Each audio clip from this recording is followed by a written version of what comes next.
Guys, welcome back to the channel. It's about Remain the Truck. I'm back with another video. Yo, I have a few little stuff to talk about. Two of these quick little stories I know you guys can relate, especially you truck drivers, man. Boy, I'm telling you, sometimes this trucking stuff, it gets weird sometimes. Sometimes it gets crazy, and it's fun for the most part. But yeah, man, I'm here in Texas. I'm at this receiver. You guys can see the truck shaking and moving because I'm getting unloaded right now. And what happened at this receiver? My appointment was 7 a.m., right? Man, I showed up 6:15. The place wasn't even open. Guard truck wasn't even there. You know what I mean? So when the guard came about like 6:45, they let me in and they tell me, hey, the receiver is on the other side at the warehouse. I'm like, cool. When I come around here, my appointment's at 7. So at about 6:50, I try to open the receiving door. It's locked. I'm like, shit, they closed. I went online. I saw some reviews saying it opened at 8. I saw on the website said it opened at 10. I'm like, yo, what the hell? I'm gonna have to sit here for a while? Then I'm like, yo, my appointment is 7, so I'm gonna check by the door at exactly 7. Maybe they open at 7. At 7:02, I went back to the receiving door, man. Try to open it, it's still locked. I'm like, maybe these guys open at 8, man. So I'm gonna try back maybe 7:30 or something like that. So I'm there chilling in the truck. I hear a knock on my door. When I open my door, move the curtain, I saw other trucks backing in the dock. I'm like, oh shit, they're open. All right, cool. I looked at the time, it was like 7:35. I'm like, all right, bet, we going in. When I'm going in there, I saw another guy who works for my company, Hellwig. He's like, you the 7 appointment guy? I'm like, yeah, I'm the 7 o'clock appointment. He's like, yeah, she was asking for you. I'm the 8 o'clock dude. I'm like, all right, cool. So I'm there, he did his paperwork, and after him, I checked in. Remind you, the guy already cut my seal because the guy was working here. He checked all the trailers, everything. He cut my seal. It's just me to do my paperwork and back in. She tried to tell me I'm late. I'm like, what? I said, hold up. I've been here since 6:15. I have a 7 o'clock appointment. I came and I tried to open the door at 6:50. You guys were closed. Then I came back at 7:02 to try and open the door. You guys were closed. So I went back inside my truck and I went online and I see people are saying you open at 8 and the website say you open at 10. She's like, nah, the door open at 7:06. So I'm like, 7:06? But I tried 7:02. She said, yeah, you should keep trying. The door is open.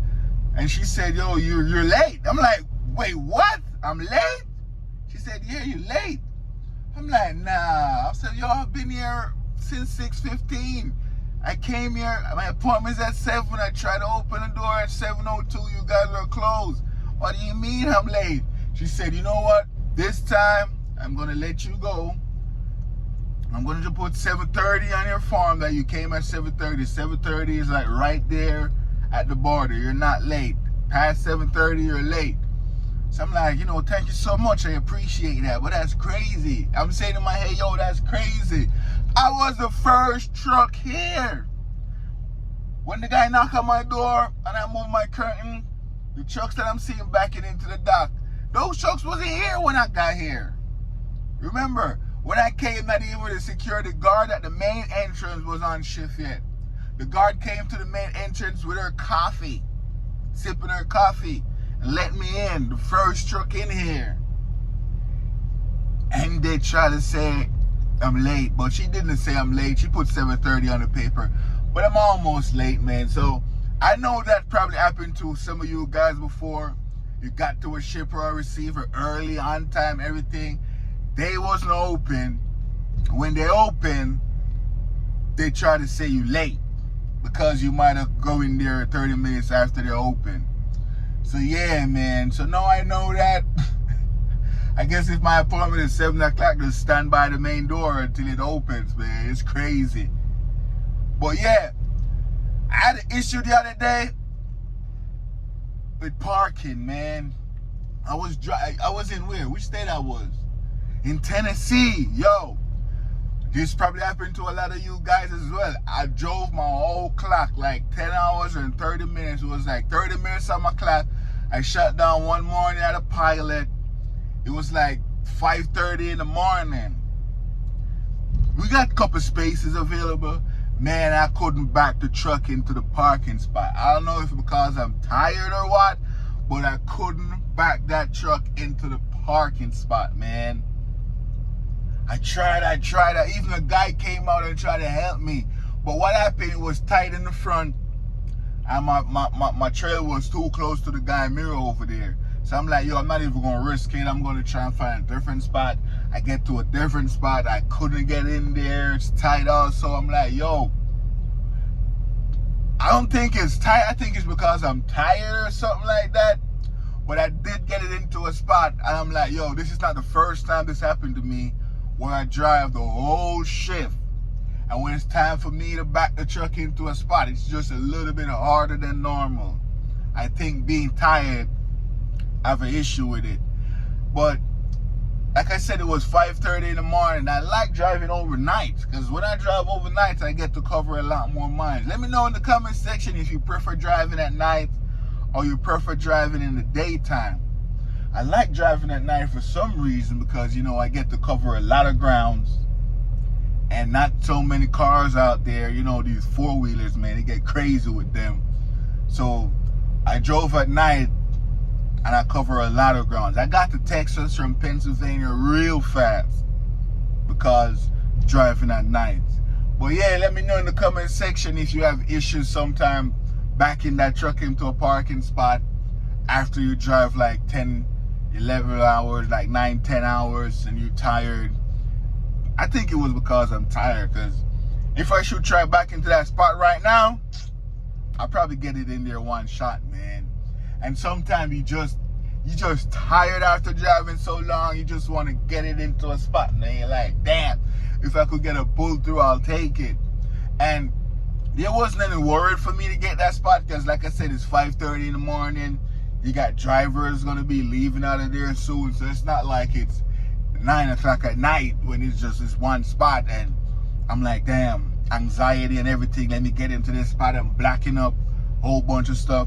It was 5:30 in the morning, so you know, a whole bunch more spots gonna open up. And when I tried to get into that first spot, could have got in there, it was tight. Even though I was getting help, me and the guy come to a conclusion like, yeah, it's crazy, man. Even if you come close to the trucks over here and try to do like a 90 in there, it's not gonna work. Even if I go at an angle and try and get it, it's not gonna work. It was tight. And that was the only spot in that row. And you know what they say, whenever you go to a truck stop and you see this one spot, this one mysterious spot, it might be open for a reason. Several guys might have tried it and can't get in there. And speaking of several guys might have tried it, man, after I give up that spot, I went around and I saw a guy pulling out, this flatbed guy pulling out, so I took his spot. I saw a truck try to get into the spot I was struggling to get into. He couldn't get in there either. He had to give it up. So I'm like, that made me feel a little better. I'm like, okay, that spot is a trouble spot. I think the Martin's truck on the other side, his truck was out too much. If he was back like maybe 1 feet or 2 feet back, we could have get that trailer head to swing around. But that Martin's truck on the opposite side, I think his truck was too forward a little bit, and that was the issue. Because I cleared the truck next to him, and when I get to the Martin's truck, I just couldn't get it around. You know what I mean? And it's a trouble spot because another guy tried it and it didn't work. And I'm saying to myself, damn, maybe all night people been trying to get into this spot and couldn't get in there. So it's one of them days, man. Sometimes you go to truck stop and you see that one spot available, it might be available for a reason. But I know my boy, you know, my friend, he could get it in there, because he said he loved those kind of spots where everybody give up on. He always find a way to get in there. And some of you guys watching this probably like, yeah, I could have get it in there. I get into a spot where I see people struggling to get into, and I got it in there. I know some of y'all super trucker watch my stuff. But for you new guys, you see a spot sometime that is empty and you try to get in there, try even with assistance and you can't get it in there, it's probably be empty for a reason, man. It's probably one of those impossible spots. But yeah, man, I'm a little bit hungry right now. Speaking of hungry, yo, I was in New Jersey the other day and I said, yo, let me go to a buffet. You know, whenever I go to a buffet, I never sat there and eat inside there, get multiple plates, go back to my table, eat again. I never did that at a buffet. I always go get a to-go box, load it up, put it on the scale, pay for it, and get out of there. I always do that. So I was in Jersey the other day. You know, I saw a buffet 2 miles away. I'm like, all right, that's a nice little walk. You know, it's in Newark. So I'm like, yeah, it's not like I'm walking in the middle of nowhere in the highway. I'm going to be walking through community. It was a Spanish community over there in Newark, New Jersey. So I was walking to the buffet. You know, it's a nice little stretch, get my legs straightened out, all of that stuff. Seeing all the apartments, normal people, family life. You know, I see a bunch of families. I see sports bar, people at the bar enjoying life. You know, I see people in their yard watering plants, all of that stuff. You know, I'm like, damn, back to civilization. So anyways, I got to this buffet, man, and I tell the girl, yo, let me get a to-go box. So when I get the to-go box, I asked her, I said, yo, how much is it to dine in and eat all you can eat? She said $23 if you want to have drinks with it. I'm like, drinks? What do you mean, alcohol? She said, nah, like sodas and stuff like that. And $21 if you want nothing to drink. I'm like, yo, that sounds good, but let me get a to-go box. So when I get the to-go box, man, I saw a whole bunch of food. I was loading up my box, getting a piece of everything. And I was hungry at the time. And I'm thinking, yo, I'm going to have to walk back to the truck. Walk 2 miles back to the truck before I can eat this food. And I'm like, you know what? I'm going to get this to-go box. And I'm going to eat it tomorrow. And I'm just going to pay an extra, to pay the $23 and dine in. So I load up the to-go box. I went back up to the girl by the door. I'm like, yo, hold this food for me right here. It's in the bag. I tied up and everything. And I told her, look, I'm going to eat. I'm hungry right now. I'm going to tear this place up. She said, all right, cool. So she checked me in, table for one. I was sitting there. I load up one plate, put some rice on it, sweet and sour chicken, put some shrimp on it. I put some broccoli on it. I put some fish on it, some little whitening fish, little pieces of everything. You guys know the buffet plate is not huge. So I load up a plate. I asked her, yo, she said, what you want to drink? I said, you got orange juice? She said, yeah, but if I give you orange juice, you won't get any refill. I'm like, so I just get 1 cup of orange juice? She said, yeah. I'm like, damn. She said, but if I give you soda, you can get refill with soda. So I'm like, cool. So what if I get orange juice and then I want a refill to soda? She said, nah, that can't work.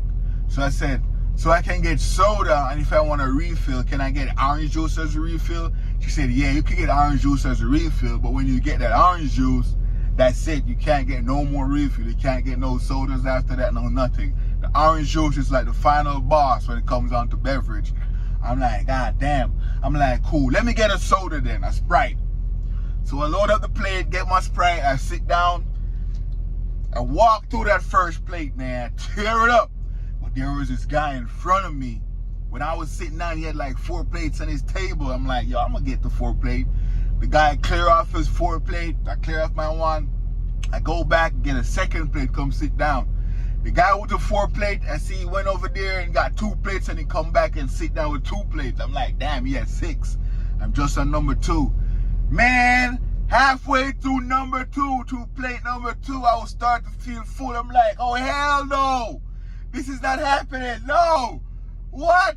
So I sip a little of the soda, wash it down a little bit, and I'm there. I'm like, yo, I'm not going to be able to eat a 3rd plate. It's a wrap. Because I'm halfway through the 2nd plate. I'm full already. I'm like, man, nah. I'm going to waste my $23. I have to tear this place up. I have to. No. I can see my $23 going down the drain. I'm like, man, I should just get my food to go and get the hell out of here. So I was there eating. I finished that second plate, man. I struggled to finish that second plate. When I'm done with the second plate, I'm like, yo, I can't go no more. I can't go no more. I saw the dude in front of me get up again. I'm like, oh, at least he's done.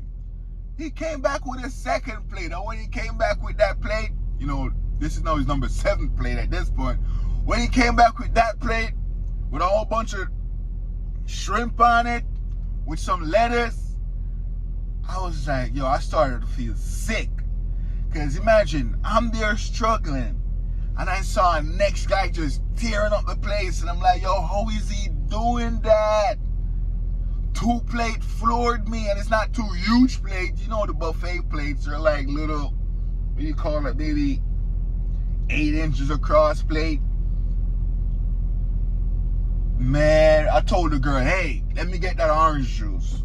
She bring the orange juice to me. She said, yo, you done with this plate? I'm like, yeah, man, get that away from in front of me. I'm done. I'm messed up. And the dude in front of me walked through that plate. I saw him get up again. I'm like, yo, if he get another plate, I'm going to throw up. Please don't get another plate. He didn't. He walked right out of there. I'm like, oh, shit. If he had get another plate, man, I would have probably throw up in there. Because the way I'm feeling, I can't eat no more. And to see him eating still, getting a more plate, it feels like it's me about to challenge that plate. You know what I mean? I'm like, no, bro, just give up. No. And that kind of reminds me of life. Sometimes some people, they can't do something, and they try to say you can't do it. You know what I mean? I can't eat more than that 2 plate. And when I see someone else eating a whole bunch of plate, I'm trying to tell him, in my mind, I didn't say that to him, but in my mind, I was trying to tell him, no, you can't do it, because that's how I feel. So in life, sometimes you want to do something, be careful of the advice you get, man, because some people will tell you, no, don't do it, you can't do it, because they themselves can't do it. And that's the lesson right there. Even though I was on the negative end of stuff, it kind of remind me of life and say, hey, Romain, don't let people tell you you can't do something. So that whole buffet experience, if you're following this video and following this story so far, you get to feel, I get to feel how other people feel. Because I always hear it. Some people will tell you not to do something because they can't do it. And they will tell you, you know, it's impossible, and try to, you know, sway you away from doing it. I had that feeling. I wish I could have told the dude, yo, stop eating. No, it's not possible. Give it up. Because that's the way I was feeling. But for him, he couldn't do it. So in life, like I said, be careful. But yeah, man, my trailer stopped rocking. I guess they finished unloading me. Oh, we have green light. We have green light, guys. But yeah, let's wrap up this video. Hey, President Trump. I saw the other day in the news, President Trump to reclassify marijuana. What does that mean? You know, I think they're saying he's going to take it from a Schedule 3 and make it not so criminalized and stuff federally. So will truck drivers be able to smoke weed? I don't think I would smoke weed and drive a truck, man. Because what I heard about weed, when you smoke it, you just want to relax. You know what I mean? And when I smoke Black and Mild sometimes, I'm like, this is not even weed, and I'm chill. Cruising on the highway, maybe it's weed, I'll be more chiller or more sleepier. So I don't think it would be for truck drivers, but I saw the rumor going around. Let me know if you hear about it. President Trump to reclassify marijuana. And if he do that, will it be not a part of the FMCSA drug panel thing they have going on? Will they take marijuana off of it? As you guys know, I've been getting drug tests left, right, and center from Prime, and I've been good. So, you know, I don't smoke marijuana. But will President Trump make it in such a way where the FMCSA say, you know what, truck drivers should smoke? It's tomorrow, man, the trucker. My paperwork is coming. I'm unloaded already.